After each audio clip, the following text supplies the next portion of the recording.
कहीं ऐसा तो नहीं कि जिस तकिए पर आप सोते हैं वो आपको बीमार कर रहा हो और आपको इस बारे में पता भी ना हो। स्टडीज सजेस्ट करती हैं कि बज़ाहिर साफ सुथरा दिखने वाले तकिए में टॉयलेट सीट से 17,000 गुना ज्यादा जरासीम हो सकते हैं, और मुश्किल ये है कि ये जरासीम इतने छोटे होते हैं कि नजर भी नहीं आते, बस खामोशी से हमें नुकसान पहुंचाते चले जाते हैं। लेकिन डोंट वरी, हर मसले की तरह इसका भी हल है।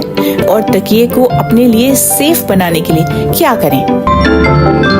दिन भर की थकावट के बाद अगर रात की पुरसुकून नींद एक साफ सुथरे बिस्तर में आए तो नींद का मजा ही दुबाला हो जाता है। और फिर थकावट का इलाज भी यही है कि अपना सर एक नर्म से तकिए पर रखिए और बिस्तर पर लेट कर मीठी मीठी नींद सो जाइए। लेकिन बात यह है कि आपका बिस्तर सिर्फ आपकी ही पसंदीदा जगह नहीं है, बल्कि लाखों जरासीम, फफूंदी के ज़रात, आम आंख से नजर न आने वाले कीड़े और वायरस भी यहाँ बसते हैं, और बाज़ औक़ात उन्हें यहाँ पनपने के लिए बेहतरीन माहौल भी मैसर होता है। यानी आपके बिस्तर पर आपके साथ साथ आपके जिस्म की गर्माइश, पसीना, स्किन के डेड सेल्स और खाने के छोटे छोटे ज़रात भी मौजूद होते हैं, जिनकी वजह से जरासीम को अपनी नस्ल बढ़ाने का मौका मिलता है।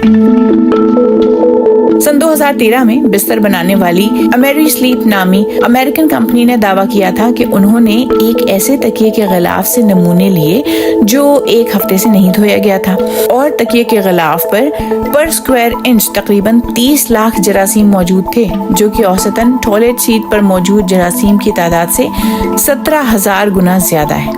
डस्ट माइट्स यानी घर में मौजूद धूल मिट्टी में पाए जाने वाले छोटे छोटे कीड़ों की मिसाल ही ले लें।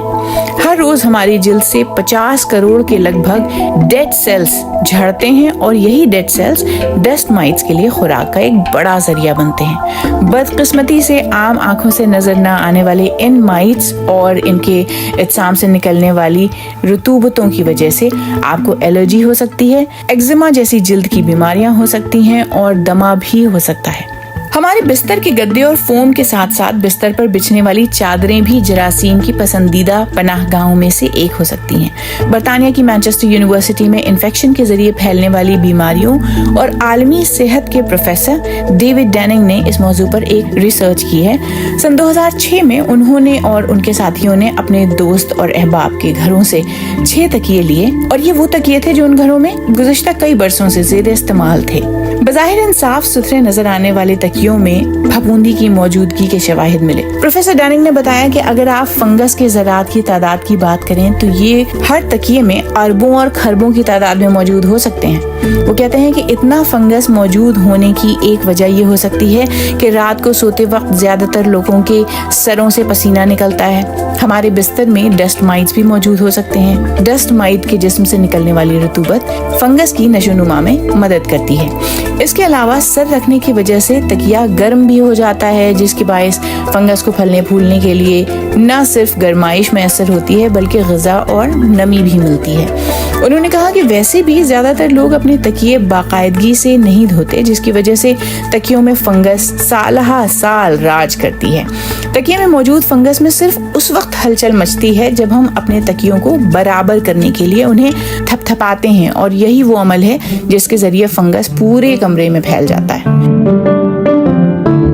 याद रहे कि अगर हम बिस्तर की चादरें और तकियों के गिलाफ 50 डिग्री सेंटीग्रेड के गर्म पानी पर भी धोएं, तब भी उनमें मौजूद फंगस जिंदा रह सकता है।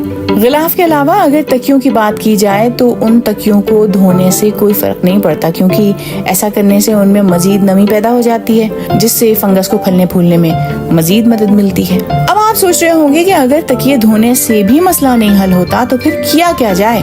हर हफ्ते नया तकिया तो नहीं खरीदा जा सकता। प्रोफेसर डेविड डेनिंग के मुताबिक अगर आपको फेफड़ों की बीमारी या दमा नहीं है तो आपको हर 2 साल बाद तकिया बदल लेना चाहिए। हालांकि जिन लोगों को ऐसी कोई सांस से मुताल्लिक बीमारी है उन्हें हर 6 माह के बाद नया तकिया ले लेना चाहिए। बिस्तर की चादर कितनी मुद्दत बाद बदलनी चाहिए, ये भी इम्पोर्टेंट सवाल है। इस पर माहिरीन का कहना है कि हर हफ्ते चादर धोने और उसे इस्त्री करने से जरासीम बहुत हद तक कम हो जाते हैं। प्रोफेसर डेविड डैनिंग ने कहा कि अगर आपके पास ये करने के लिए वक्त है तो आप अपनी चादरों को तवज्जो के साथ इस्त्री जरूर करें। ताहम हम सब के जिस्म में जरासीम मौजूद होते हैं तो एक सेहतमंद इंसान के लिए ये अमल इतना मायने नहीं रखता। फिर वो कहते हैं कि अगर आप ज्यादा बीमार रहते हैं तो फिर तो ये अमल आपके लिए बेहद जरूरी है। अगर आपका बच्चा बिस्तर में पेशाब कर देता है तो आपको चादरों को बहुत तवज्जो के साथ तेज गर्म पानी में धोना चाहिए। उन्होंने मजीद ये भी बताया कि अगर आपका कोई पालतू जानवर आपके साथ आपके बिस्तर पर लेटता है तो इसकी वजह से भी जरासीम और फंगस में इजाफा हो सकता है। वो कहते हैं अगर आप नहाए बगैर या गंदे मोजे पहनकर या चेहरे पर मेकअप या लोशन लगाकर बिस्तर पर लेट जाते हैं तो यूं समझें कि आप जरासीम को बीच रात में स्नैक्स फराहम कर रहे हैं। प्रोफेसर डेविड डैनिंग ने BBC को बताया कि मैं ये नहीं कह रहा कि आपको बिस्तर पर बैठकर खाना पीना बिल्कुल नहीं चाहिए, लेकिन अगर आप ऐसा करते हैं तो आपको चादरें धोने पर ध्यान देना चाहिए। सच बताऊं तो ऐसे लोगों के लिए हफ्तेवार चादरें धोना भी कम है। और हाँ, धोने के बाद तेज धूप में सुखाने से भी जरासीम काफी हद तक मर जाते हैं। एक और अहम सवाल, अस्पतालों में मौजूद तकियों और बिस्तरों की सूरत हाल क्या होती है?